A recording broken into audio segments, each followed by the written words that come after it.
បាទគ្រាន់តែឃើញបន្លែដឹងថាធ្វើស្អីបាត់ទៅហើយបាទបងប្អូនស្រីយើងគ្រាន់តែឃើញបន្លែគាត់ស្គាល់ណាតែបើបងប្អូនប្រុសវិញមើលមិនដឹងថាកំពុងតែធ្វើអីទេបាទនេះគឺជាបុកល្ហុងបែប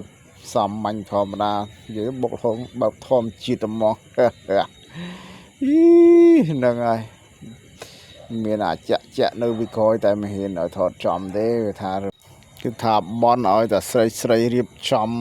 រួចរាល់ហ្នឹងខ្ញុំប្រុសគឺចាំតាទទួលតាមក្រោយនឹងហ្មងបាទថាជាតិជាតិបាទហ្នឹងឯងអាទិត្យឡើងមិនដឹងទៅណាជុំគ្នា5 6នាក់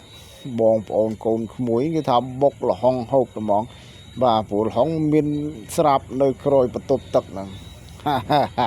អាចប់បន្ទប់ទឹកដើមល្ហុងពីរវែងដើមហ្នឹងមានអីជាតិណាពុកម៉ែបងប្អូនអើយគេថាធម្មជាតិសុទ្ធហ្មងបាទមើលតែបន្លែមើលតែអីទៅដឹងហើយបាទហើយការបុកនេះយើងមានបកាមានអីថែមថយហ្នឹងហើយគ្រឿងស្រីគេបកែរៀបចំឲ្យខ្ញុំនេះបកែតែញ៉ាំទេ